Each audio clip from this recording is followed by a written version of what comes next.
Welcome to Beyond the Dragon, where we explore indie tabletop role-playing games and their design, to inspire you to play them or take what you like for your own creations. Hi there, my name's Oscar C. Tango. And my name's Sun. We're both tabletop game designers and professional game masters who love TTRPGs. Today we will be discussing proficiencies and skills outside of combat. So welcome to another of the we really should have talked about a name for this segment. Welcome to Game Design Segment, name pending. Yes. Today we will be discussing how you can try to engage your players with mechanical aspects of your games outside of combat, using gear, equipment, and skills uh, for any game. Hopefully, it doesn't need to have a specific role or trait tied to it. Is part of the point, so it should be applicable anywhere as long as you have an equipment list of the most basic level. So, should we discuss where this topic kind of originated to maybe get like a viewpoint? Uh, yeah, so I suppose the question really is, do you want to do this or should I? Because this is a story that does involve both of us, as is so many things on this podcast. I feel like it'll, for me at least, be more fun if you do it. Okay. So the specific reason that this happens is because of a conversation I was having with Sun. There are a lot of really weird stories that start that way involving game design and this podcast. But Mm. Sun was talking to me about a game he was running, a 5th edition game, and he had been going through Xanthar's Guide to Everything a little bit. And one of the things is he was like, I never realized it before reading Xanthar's because I've played so little 5e. There's not much you can do with tool proficiencies, and I want to mess around with that a little bit more. And so he had been looking through Xanthar's, and he had done some interesting things. I believe you had modified an alchemist kit to be a tea set. No, not exactly. Brewer's Sure, you can tools. use the brewer's tools, yeah, or herbalism. Mhm. It mixed between the two, yeah. So he was having a player engage with that to make what, like low tier healing potions or something, or things to help disease during like resting periods. Yeah, basically very minor. Uh, it went into the crafting side of thing that a lot of these tools kind of provide the basis of. Hmm. And I wanted to emphasize more than just make a weapon or make a magic item or make a potion. So yeah, and then with conversations that we had had, because this was some time into our, we had definitely done, I want to say at least the second episode of Beyond the Dragon during this conversation. And we like stuff about crafting rules from Pathfinder was another aspect of this that made you do it because you'd been reading Pathfinder Second Edition. The things about crafting in Five Torches Deep and Knave kind of got me thinking about, like, well, what about outside of combat uses for all these tools and equipment? If equipment really does define what you have, there should be a lot of equipment designed for out of combat use to give you special benefits, because while you don't have to, as the game designer, make up a mechanic because in OSR, because rulings over rules is the trend there, it makes a lot of sense to be like, hey, I have this cooking pot. That means that I can safely prepare rations, so we don't need to worry about getting disease from food. And this is like one of the most straightforward examples, apparently, I can think of. But stuff like, oh, I have fishing gear. I can fish for food. I have a. Oh my god! Right. Okay. So this gets into more weird territory, but we're not going to go into that. I have a map, so we aren't likely to get lost. I have a compass, and a map, so we definitely know where we are. And apparently, a chunk of this conversation, because this is something that me and Sun talk on and off about somewhat frequently, which is why it's a discussion topic. I wound up making a whole bunch of very specifically non-combat focused items in my game Balaskier, where compasses are useless as a joke, and you have to navigate by star chart. And so I made I made a couple of feats and some items based around that. Yeah. So this is And a rambling intro. Jesus, what were you saying? Well, yeah, and where the origin came for me was, yeah, I was focusing more time on 5e since I'm running a bunch more 5e games because it provides money. But a lot of the players were like, yeah, we kind of want to get into crafting and all that. I'm like, okay, sure. I know the crafting side of thing for 5e is horrible, but fair enough. I'll make my own things up. And I thought that was a good way to emphasize the toolkit proficiencies that you get just because you create a character in 5e. And those things are just another thing that you get in character creation, but you don't really think about it much. Besides, sometimes when it comes up, like the major thing that I can ever think of is when the bard is like, "Oh, I'm proficient in my loot," but you're proficient in performing, and that kind of little confusing type of thing. Hmm. Xanathar's provided a chapter on explaining toolkits and their proficiencies and how they work together, and actually gave small little mechanics for when you're proficient in those tools. And I thought that was a small way, and yeah, a small way, but one way to emphasize, yeah, these are important, or at least you can make them important, and you can make them part of your character a lot more than just having just a random proficiency for them and then not doing much else with them. Hmm. Yeah, very much. So, I guess in order to provide even the smallest amount of structure on this video, let's take a quick first step. Let's outline just very briefly the what we mean by proficiencies outside of combat. In my case, I'm including non-combat focused skills, and we're going to get into why that is very specifically. Uh, and then let's just because I know we try not to discuss the Dragon 5th edition here very much, but let's at least very briefly, because we've touched on it, but outline very directly what exactly it is 5th edition does and why we think that focusing on this is important and brings a broader game. So first off, proficiencies could be something like 5th edition proficiencies, or just the ability to use a skill related to an item or ability.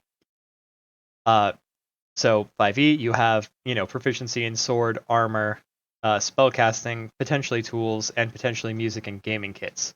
In other games, you may have a variety of skills that you are able to take ranks or levels in, depending on the system, or put points into. It gets very broad when you open it up to skills. And these will allow you to perform better or actually do things. In a number of very skill-focused games, you get specializations of a sort, and these give you some kind of bonus when working in that field and your specialization of the skill, as well as, in this case, just use of items that I realize that this isn't for proficiencies, but not all games have something like proficiency.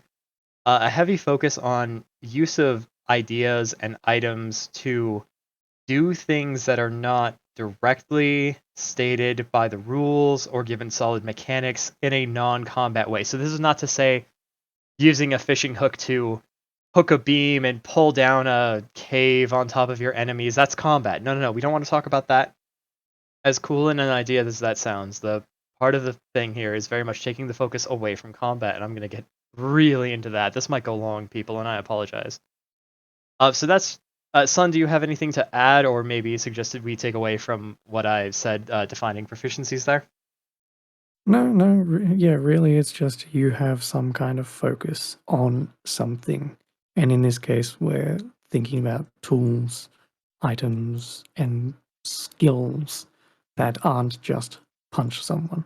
Okay, cool. And so then for a little bit of discussing the dragon. Oh god, that makes me feel not great. To just briefly discuss the most common cultural touchstone, Dungeons and Dragons 5th edition. The way dungeon for people who are entirely unfamiliar with 5th edition. Thank you for watching our podcast, first of all. That's very kind of you. Second of all, the way Dungeons and Dragons handles proficiency is fairly straightforward. Proficiency is a flat bonus to any die on anything you have quote unquote proficiency in. It gets a little bit more complicated than that, but the very basis of proficiency is when doing something with a thing, you may add this flat bonus. The flat bonus scales with your level. Uh, Very simple, very straightforward. So what can you have proficiency in becomes the question. In 5th edition, proficiency is first off, what types of weapons you can use. In 5e, proficiency can range from a specific weapon to a category of weapon. Proficiency in armor, always by category. And then you get the next main gameplay thing most people would get is proficiency in in saving throws, which are basically just normal pure stat rolls, but with proficiency added. That's all the saving throw is. As well as skills would be the next main thing. There's a long list of skills. I'm not going to get into it. And then from there, the things that we're really trying to highlight today are proficiencies in things like languages, tools, instruments, and games. And here's where it starts to get a little bit weird, and why Sun did mention the main example before, and why we think it needs to be revamped a little bit. Okay, so let's say for a moment that you are playing a bard. Bards naturally get a number of proficiencies in non-combat related things. Bards get proficiencies in 3 instruments, and I believe a gaming kit of their choice. They also get a shitload of skills. Rogues also get a lot of skills, and the Thieves Toolkit, and I think maybe one other toolkit. So yeah, there are definitely options there. You may also get some proficiencies from your background in this regard. One of the skills is performance. If you have the bonus in performance, anytime you are quote-unquote performing, for instance, acting, singing, or potentially playing an instrument, you get your proficiency bonus. Now, 5e has a rule thing where sometimes the rules are vague. I can bring up, since you're talking about this, I can bring up how Xanathars explains this thing, but feel free to finish that. Okay. Yeah, no, thought. please. I haven't read through Xanathars in a long time, so that would be a great thing to discuss here. Okay, fair enough. So the main thing is if you have proficiency in a skill, anytime you would roll that skill, you can get your proficiency bonus. But is not playing an instrument performing. And so if you're proficient in an instrument, then you can play it. That is the gist of it. And so it means any rolls you make with that instrument, you would get your proficiency bonus. Now with the bard, I think you can use an instrument as a spellcasting implement, possibly with a specific class. It's been a while. I've never really played a bard. But the general gist of it is that do you suddenly have double proficiency? No. So why does it matter that I'm proficient in the loot if I'm just rolling performance? I'm not rolling loot. And then you look at just by default, proficiency in land vehicles, sea vehicles, stone cutting tools, alchemist tools, brewer's tools, smith's tools. The list goes on and on and on. Proficiency with game sets. Oh, what? So then do I roll a skill for a game set? What if I'm playing poker and I'm proficient in poker, but poker's a mostly luck-based game, assuming no one's cheating? Anyways, there's a lot of things that you can be proficient in that from a main gameplay loop of 5e and, broadly speaking, a lot of games where the main mechanical focus is combat are not incredibly relevant. You can request rolls for them, obviously, but from the from the amount of mechanical support given to what is there, it is a heavily underutilized and underfocused mechanic. But Sun is referencing changes in Xanthars. It would be remiss of us not to mention them. Sun, please enlighten me. Prove me wrong if you can. So in Xanathar's Guide to Everything, tool proficiencies, on page 78 roughly, they give examples on how tools can be highlighted more and clarifies this example of a performance and your instrument. To make tool proficiencies more attractive choices for the characters, you can use the methods outlined below. Advantage: if the use of a tool and a skill both apply to a check and you're proficient in both, consider allowing the character to make the check with advantage. That's just a very simple one, and at least it explains how you can do that thing instead of like double proficiency, or the proficiency doesn't matter. Another example is using a crowbar um, with athletics or strength, because the crowbar before Xanathars did actually emphasize that thing where you get advantage on strength checks type of thing. So it kind of merges those two kind of rules together. And The other yeah, thing, no, great. That's actually a huge improvement off the bat. yeah, the other thing is added benefit.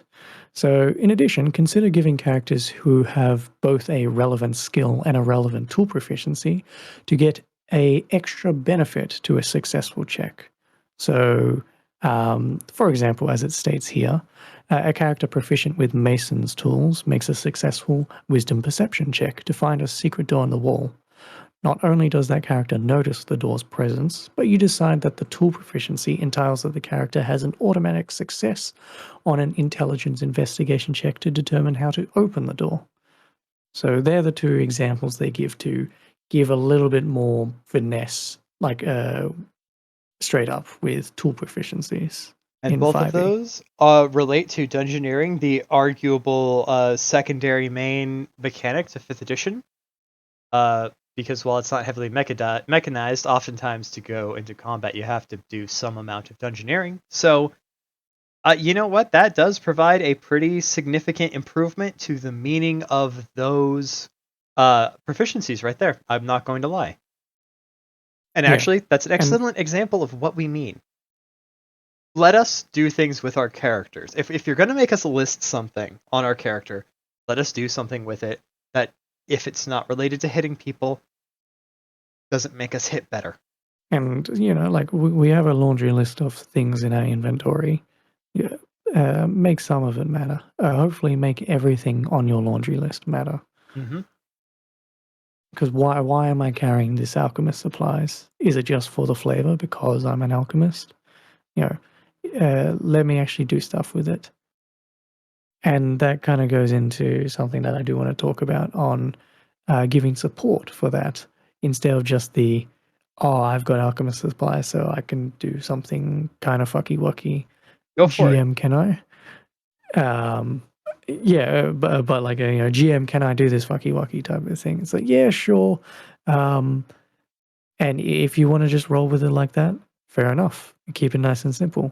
But also, there's the other end of the spectrum where you have some more foundational support on what can an alchemist supplies potentially do, and also what does an alchemist supplies generally have. Maybe list that out, type of thing. And so the creativity can spur off. Okay, alchemist supplies come with glass vials, some type of acids and the like. Um, Xanathar's Guide expands on each of those toolkits and actually tells you kind of like, what do they generally have in it? What certain types of checks may give you extra benefits? And it gives you actually a kind of little extra mechanic. Some of them are crafting, some of them are kind of like, like with brewer supplies, you can purify water and know if that stuff is drinkable, things like that. And also gives you a little table of some checks that you can do with your tools, like with alchemist supplies. Start a fire. That's a DC 15 check using just whatever's in your supplies at least.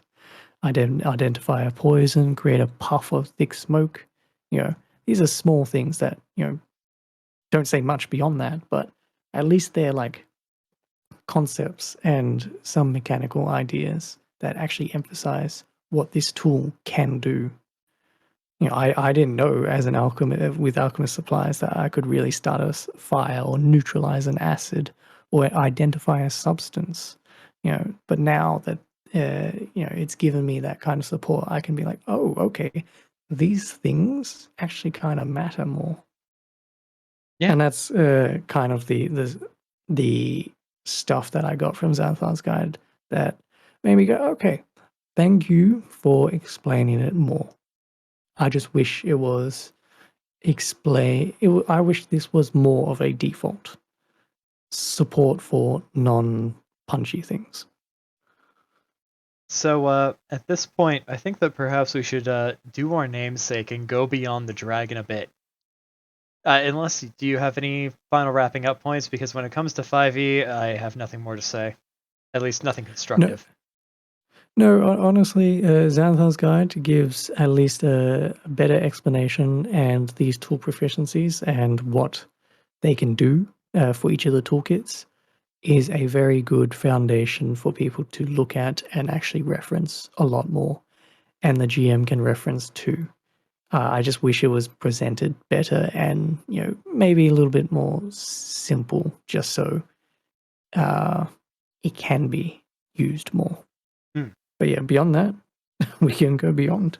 Okay, so now that we have given the most common, culturally recognizable example of both bad out of combat proficiencies and good and a good change made to make them relevant outside of combat.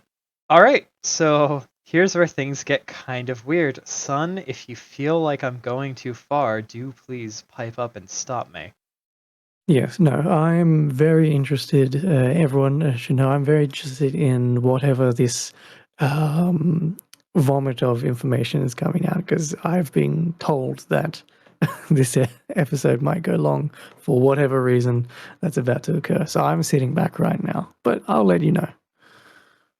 Go So ahead. let because this is about game design, let's discuss a few of the. Let's give a couple more examples and discuss the various ways that you can make these kinds of things, skills, ability proficiencies, all that stuff, relevant outside of combat. Part of this will come from drawing the focus away from combat, although that's not entirely the correct phrase. So remember when I said that it was going to get a little bit weird? So one of the main things that you can do to provide non-combat focused mechanics, there are two things. You can de-emphasize combat, or you can emphasize everything else to a roughly similar degree.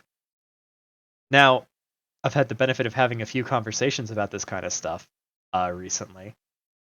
The two different methods, the term that I heard that I liked the most for them were simulationist, for build everything else up and try to simulate, well, the statement was real life, but actually try to simulate like a process of events.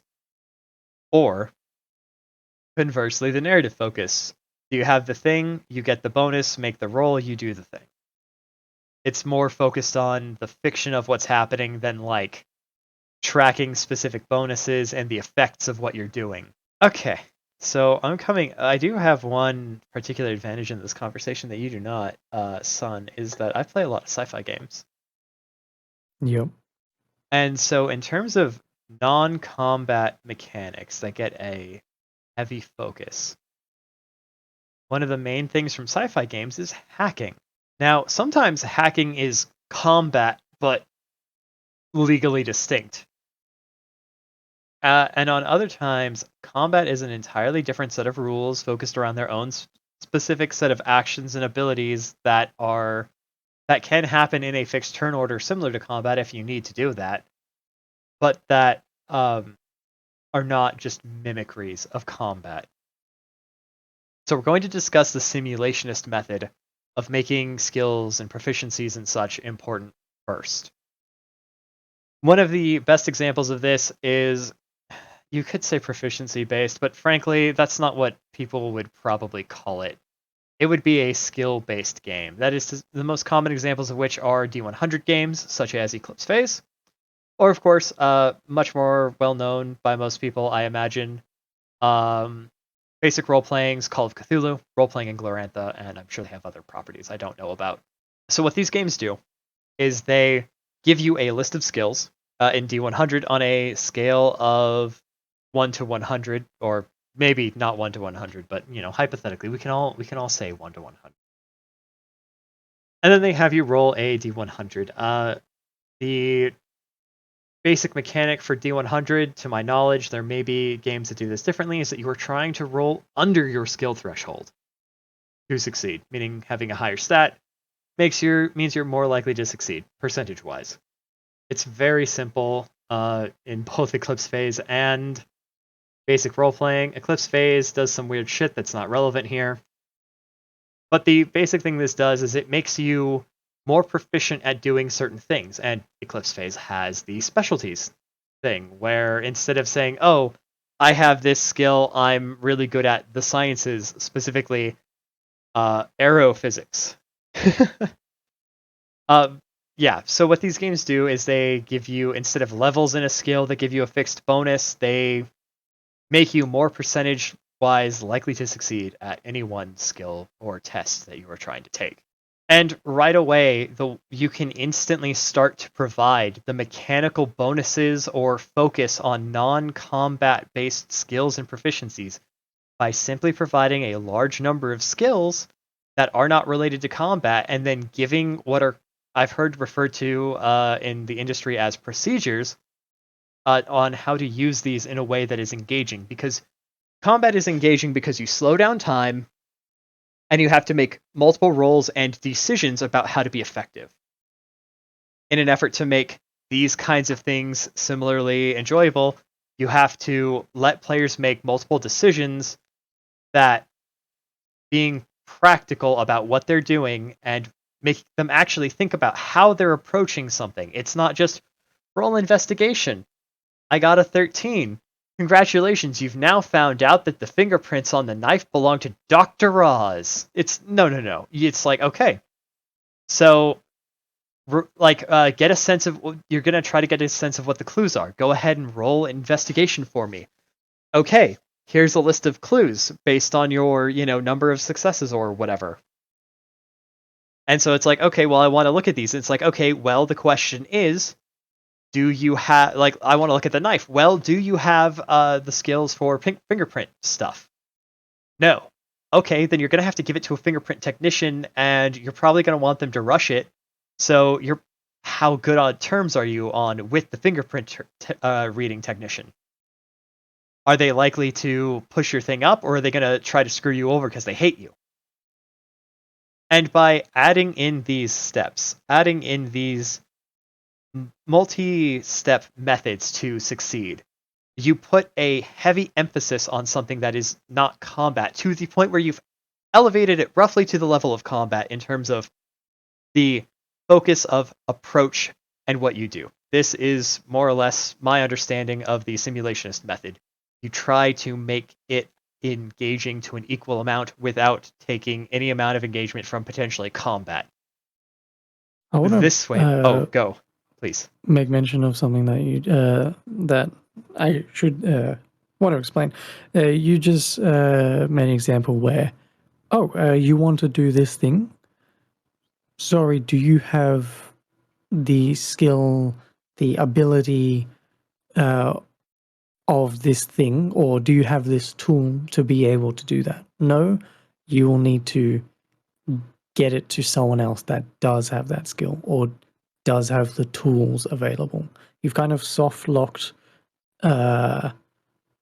this obstacle behind access to a tool or a skill, which puts more emphasis on actually what skills and tools you actually have. Absolutely. It's And important to need be able to have to zeros in your skills and abilities so that you're like, I can't use this. It's important to be limited. It makes your character more defined. yeah. I just want to bring it up, things that you cannot do or can't do, even to like a very extensive manner because you just don't have the tool available or skill. Yeah. And this is for single person game design teams. I would never ever look down on someone for saying fuck that. This way madness lies. I know I want to attempt it, and I fear it. Oh, do I feel fear at this. But also, you don't have to go into a heavy mechanical, written down rules way of doing that. That can just be a mindset that you can No, have while entirely. doing the running your game. That you don't have the appropriate tool, you cannot do this thing. I will say, if you're going to be doing it somewhat like that, you should absolutely discuss it with your table first, because if everyone needs to agree that this is how you're doing it, otherwise you might run into massive arguments later. Session zeros are important. Discuss the things you're going to be doing at your table that are not explicitly stated in the book. Yes, and of course, if you have other tools that maybe might do the thing, at least you're still trying to. At least you're trying to use the tools that you have. Entirely, yes. Because I'd want to bring up a situation in an adventure, but did you have anything else you want to go with what you were saying before? No, I was going to switch to the more narrative method, so please. So, a particular venture that I thought about potentially running a scenario or a setting, a barrow maze, basically just a bunch of crypts and the like, a dungeon crawler that you return, go from town, do your thing, come back with whatever loot you get. Barrow maze makes mention that a lot of these crypts and maybe the tunnels and the rooms that you're going through will have an obstacle that your players are going to have to face. Bricked up walls or weaker walls, blockages. Not a door, not a wooden door that you can kick your foot through. Brick, stone, and the like. That you have to get through somehow. Otherwise, I guess you're not accessing that part of the dungeon. You need a sledgehammer of some kind to be able to break through this wall. The book specifically says, yeah, get a sledgehammer, and it tells you, yeah, depending on how many people you have with sledgehammers, how long it's going to take. If you got one person with a sledgehammer going at it, it's going to take 3 dungeon turns, or 30 minutes. Get another person, 20 minutes. Another person, 10 minutes. And this ties into the fact that there'll be encounter rolls. So sure, you can just have one person with a sledgehammer. You've got that one guy. Cool. Now we have someone to break down the wall. But it's going to take a while. And that means there's a higher chance of encountering wandering monsters, your torch is going out, you get hungry and the like. So this adventure brings up the emphasis of at least this particular tool. Bring a sledgehammer along, otherwise you won't access some parts of this world. Yeah. And And exactly, using tools, using skills, you can make you with a method of, okay, what do you have? This will mechanically interact in some way, and defining those mechanics, you flesh out your game so that it has more it can do. and something that you probably know, you Oscar, that in another game system, Crowns, they have a mechanic called working and opening, uh, which, in a similar vein to the bricked up walls in Barrow Maze, it talks about how there are cracks in a wall, doors, or things that have been sealed shut due to rock falls and overgrowth. It gives those eventual passageways that you could clear a value of work that you need to chip away at. You can just think of it as HP or a progress bar. And you would need a relevant tool and obviously succeeding some kind of check and the like to decrease the value before you can eventually get it to 0 and making an opening. So this is more an emphasis on the world. It's a mechanic for the world, but it just vaguely just mentions you need a relevant tool. You cannot access this area unless you deal with it with a tool. Or maybe with your creative players, maybe a spell will deal with this. The blockage is mostly plant growth. Sure, okay, fine. You can use your fire spells and the like here, but it is still emphasizing you needing to use something, and you can't just punch your way through it like a simple door. Yeah. Yeah, I do know the Crowns reference. Hmm. Love that game. Um, But yeah, no, but yeah, and actually, I will say one of the things is that in sci-fi games, the second half of combat, that being the most focused on mechanic other than combat sci-fi, it's normally hacking. In fantasy games, it's normally dungeoneering. mhm. Um, I want to make this query to you, since we're Mm. kind of like talking about tools and the like. Why this question is kind of just fancy. It doesn't make too much sense, but I liked the alliteration of it. Why is it only lockpicks and loots that people care about in D&D esque games? Oh, because most people see a lute as a fantasy guitar, and because people don't realize how complicated lockpicking actually is.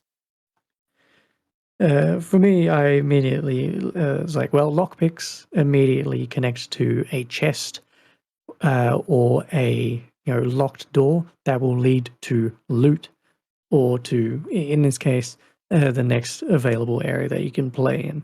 And loots, yeah, it's just bards and the tradition of fuckery and just performing and the like. But to go on with that, there is also another thing that may actually be emphasized a little bit more, or at least picked up by D&D-ish players: medicine tools. Ah, yes, of Because course, like the in medicine in kit. 5e, at least, and why? Because it directly relates to the play experience and a mechanic in the game, the death mechanic. Oh, someone's dying. I've got a medicine kit. I can stabilize them safely. Cool, done. And sure, there's hardly any more emphasis on that tool, but at least people think about it just because it has that particular use. Right up until they get a stash of healing potions and don't need them anymore. Yes, then there's that thing, but yeah. Due to its lack of emphasis on doing things other than just stabilizing, it quickly becomes outpaced by one of the cheapest, most common magical items in the game. Yes, and that's where, high fantasy and magic and the like, it's going to be a balance between tools and what you can do without tools through Yep. magic and There's a those simple things. solution to this. You make a non-magical healing kit able to cure wounds and conditions like Five Torches Deep did, or just straight up able to counteract poison as well as keep people stabilized. Or don't have healing magic. I mean, yeah, but in terms of high fantasy That's, specifically. yeah, yeah. But those are the things that I just wanted to emphasize, that like these are the three tools that generally people will actually care about to some extent. Lockpicks just immediately because of thieves, it just ties into thievery and getting gold. Loots because that's just bards, and medicine tools because of the death mechanic. But yeah, so then there is the more narrative approach. Unless you have Go any ahead. further thoughts. No, I didn't know where to slot those in, so I just wanted to mention that. I mean, those are definitely a take on the simulationist side. So, good Mm. timing. Now, Yeah, go ahead. the narrative method of emphasizing these things outside of combat is actually significantly less maddening than the simulationist, where you have to provide 1,000 fucking mechanics and then you have to read 1,000 fucking mechanics. The mesh, I will never forgive you. Anyways, Mm. so this is something much more similar to Cyber Plus Punk, where rather than giving combat a specific mechanical focus, you just don't.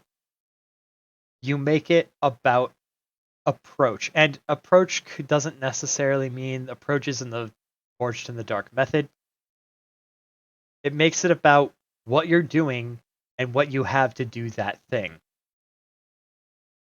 So, you have approaches that add to your dice pool, skills that might add to your dice pool, and then items that might add to your dice pool. You could arguably cut out the approaches in the or it's not five torches. Sorry, I've been dealing with a lot of things that start with F and have T and D in them. So FitD and FTD are lodged in my brain together. Forge in the Dark, has those approaches: the aggressive, stealthy, social, intellectual, whatever you want them to be. And that works as well as anything else, or you could just put more points into skills. The specific methodology doesn't matter. What matters is that you say, okay, well, there's poison in the VIP's wound. I have a cyber antidote kit. I'm gonna try to cure him by stabbing him with this thing. And it's like, well, how many points do you have? Okay, how many points do you have in medicine? 3. And it's like, great. Roll me 4d6. Any 6 succeeds.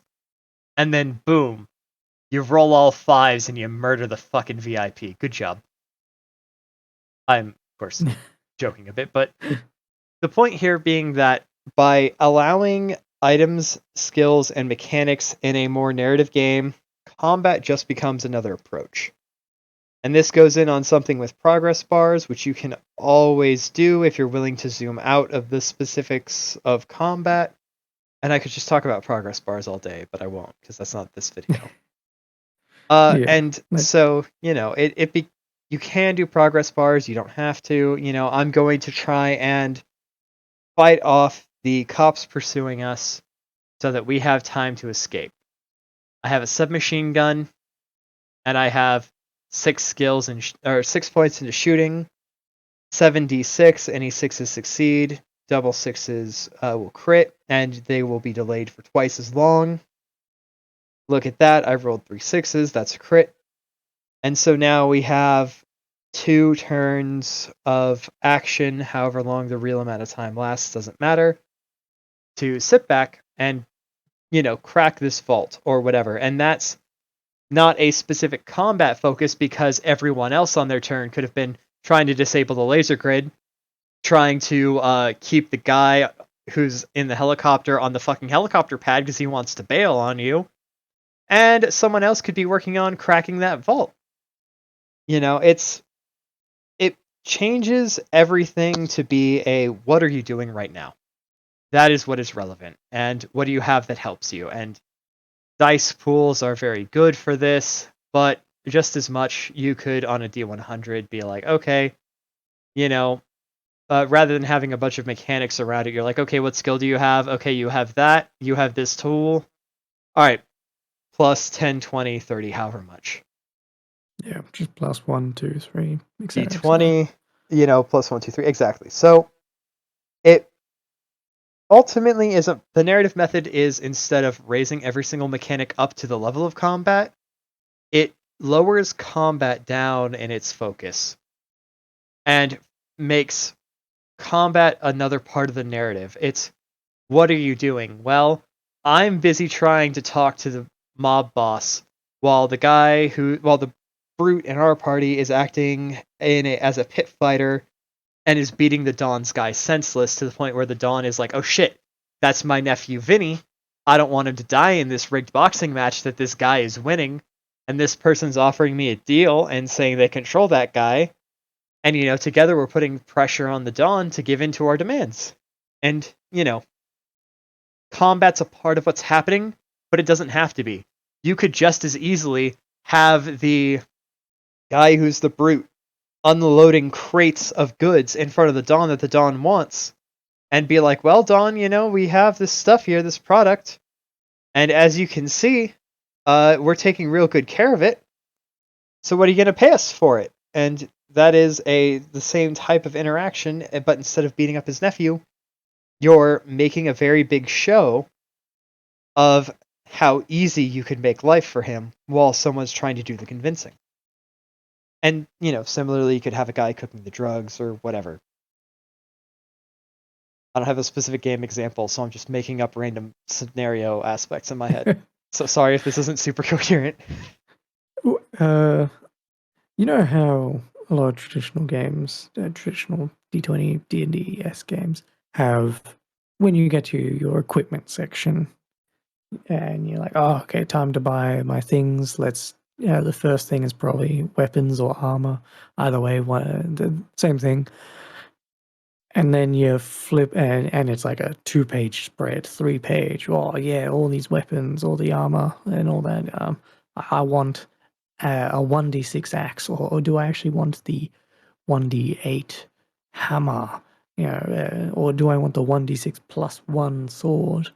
Plasma And it's like, oh, burst cool. wrist mounted mini rocket launcher. Yeah, and it's like, oh, cool. Okay, I've got that thing. Now let's go over to the tools and equipment section. Yeah, nah. Get my 10 torches, get my rations. I guess I have a bedroll and a bag.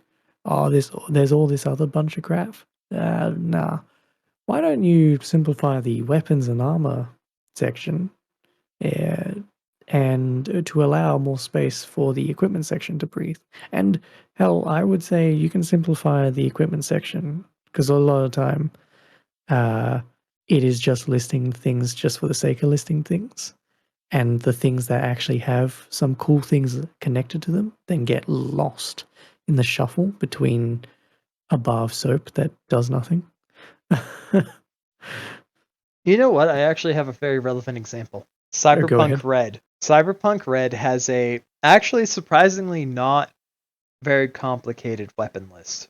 I want to say there's maybe 12 in between, not counting specials because all special weapons are a weapon with a unique take on it that makes them somehow mechanically different and typically worse in my experience. But it's like 4 types of pistol, 2 types of SMG, assault rifle, shotgun, rocket launcher, grenade launcher, and a bow. And the 4 weight classes of melee weapon. Very simple in concept. And then it gets to the like actual items, and it's like a bugger debugger, scrambler, radio, cell phone, but it's called an agent for some stupid fucking reason. Oh, probably because Cyberpunk was originally written in the 80s before cell phones, now that I think about it. Or mobile phones for the not freedom unit places. Honestly, I think we should call them agents. That's a much cooler word. Anyways, there's a I want to say like I haven't counted, but there's like a 50 item list from stuff that can allow you to sleep on the street because shit's pretty fucked in red, to items that are useful in a clear professional capacity like detecting bugs, bugging people, scrambling your messages so that your enemies can't intercept them as easily. The obvious netrunner stuff where you have a fucking cyber deck. All that good noise. We aren't even going to touch cybernetics. That's a whole other monkey. But anyways, the thing is that when making a complete character, the complete package, the third method of character creation, the gear I picked and the gear my players picked was radically different from either Edge Runner or Street Rat characters where they give you your equipment. Because Street Rats, it's like every Street Rat character has like 3 changes of clothes.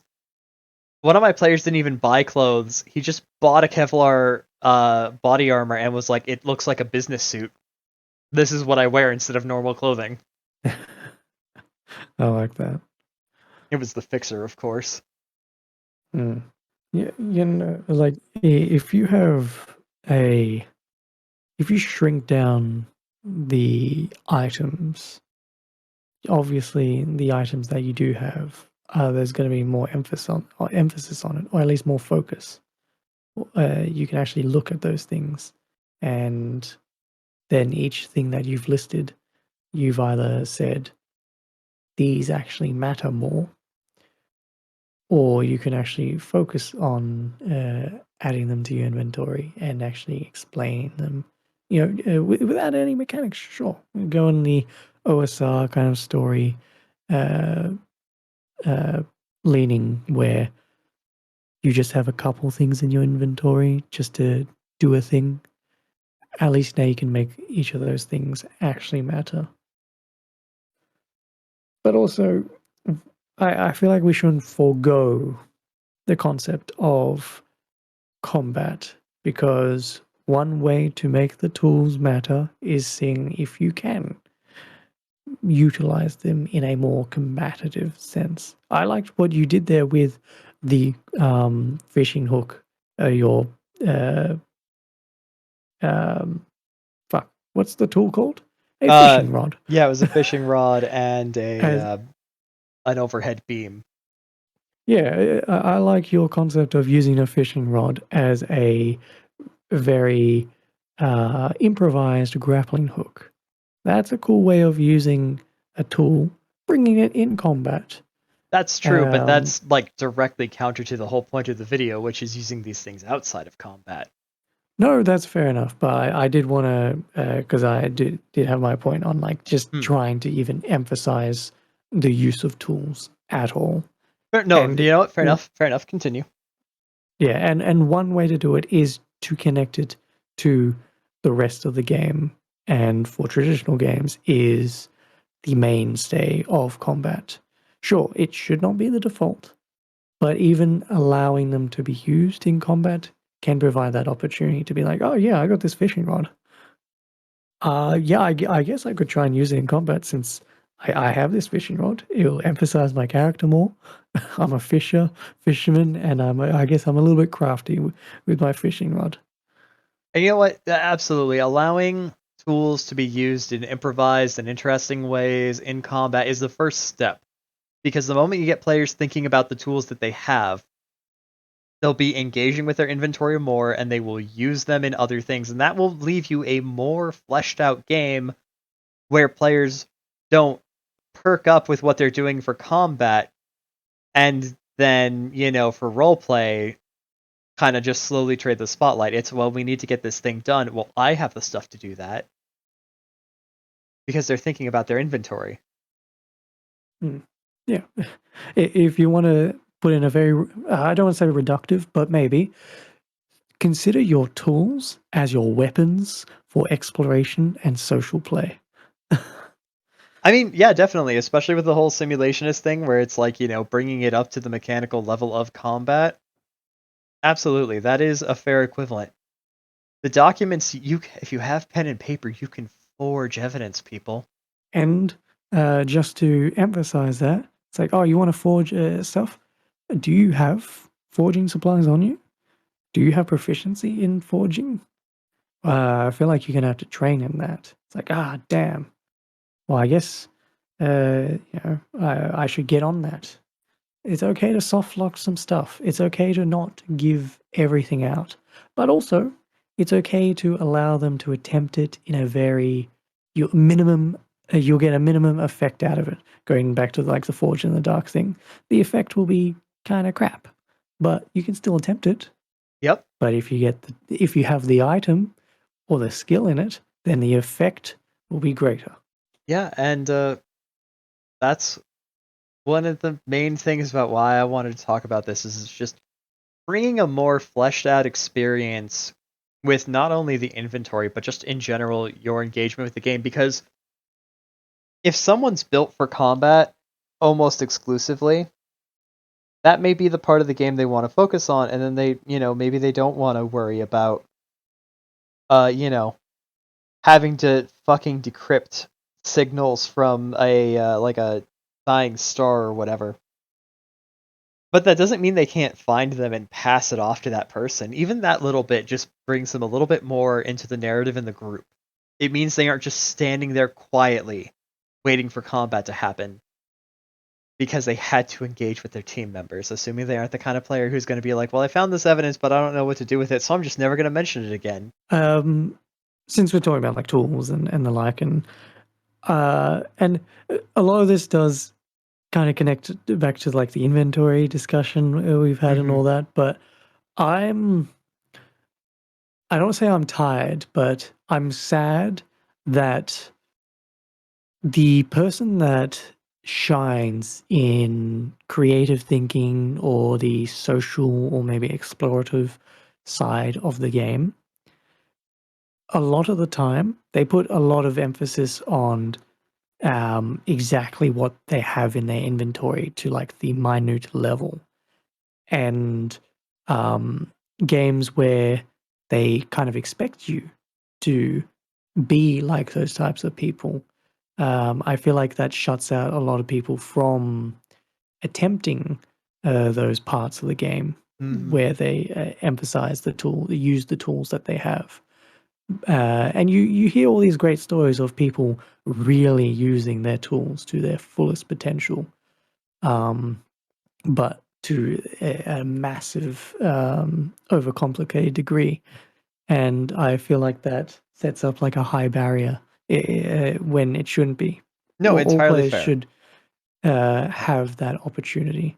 And when you're going for the more simplified, make it up as you go, rulings not rules, or the creative people in 5e utilizing the tools and the GM going, yeah, that makes sense to me.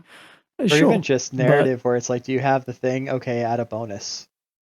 yeah, exactly. Like the player should not need to need to have written out their essay of how all these things work, type Mhm. of thing.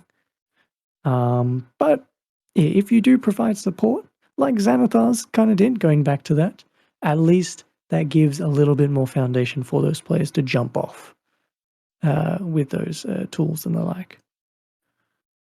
It does. Kind of coming back around to the start of the conversation, because honestly, I don't have much else to say. Like, one other thing, languages. I feel like languages isn't brought up much, but I feel like I kind of want to discuss languages at a different time. Oh, you would like languages to be its own video?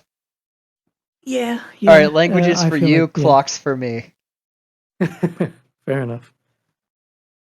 All right, well, then I don't really have anything else to say. I think when it comes to proficiencies, without going into a massive discussion of the design of D100 games, and like adapting dice systems to outside of their traditional purpose, which seem like their own conversations as well. I don't have anything else to add, do you? No, honestly, I just feel like to emphasize items, either reduce the inventory, make the items have mechanics, or the adventure, the game soft locks access to things until you have those skills or mechanics or tools to emphasize you actually using them. Or instead of soft locking, um, they unlock new abilities. Yeah. Yeah, All right. Well, since that's everything, I would like to thank you all for joining us today as we discussed proficiencies and skills outside of combat and bringing them into focus. Join us next time for more indie tabletop discussion and design. I've been Oscar C. Tango, and joining me has been Sun Gone. you can find me at sungone underscore on Twitter, sun on startplaying.games, and sungone on itch.io. And you can find me at Stranded TTRPG on Twitter, Oscar C. Tango on startplaying.games, or Stranded Publishing on itch.io. You can find all those links in the description. And remember, don't be afraid to adventure beyond the dragon.